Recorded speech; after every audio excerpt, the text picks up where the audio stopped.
படித்தாலும் சில பேருக்கு ஞாபகம் இருக்காது, சில பேருக்கு படித்தா புரியாது, சில பேருக்கு பல தடவை படித்தா கொஞ்சம் புரியும், சில பேருக்கு படிக்க படிக்க குழப்பமாக இருக்கும்.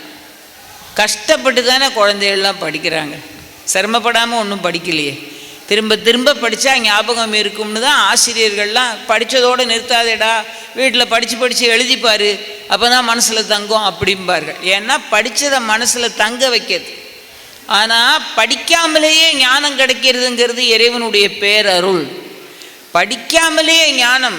எந்த பள்ளிக்கூடத்தில் போய் பிஏ எம்ஏ படித்தார் வள்ளலார்? ஒன்றும் கிடையாது. ஆனால் என்ன பாடுறார் பாருங்கள், ஓதாது உணர்ந்திட ஒளி அளித்து எனக்கு ஆதாரமாகிய அருட்பெருஞ்சோதின்னு பாடினார். ஓதாமலே இறைவன் ஒளி அளித்தான்.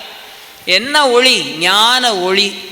யார் எனக்கு பாடம் சொல்லி கொடுத்தா? அவர் பாடுறார், முருகனை பார்த்து கல்வியெல்லாம் கற்பித்தாய், நின்பால் அன்பு கொள்ள வைத்தாய், ஒல்லும் வகையெல்லாம் ஓதுவித்தாய் என்று அந்த முருகப்பெருமானை பாடுகிறார். நான் கற்க வேண்டியதையெல்லாம் எனக்கு கற்றுக் கொடுத்தாய், ஓதாமல் உணரக்கூடிய ஞானத்தை எனக்கு கொடுத்தாய், என்னை சிறுகாலை ஆட்கொண்ட தேவதேவே என்று பாடி புகழ்கிறார்.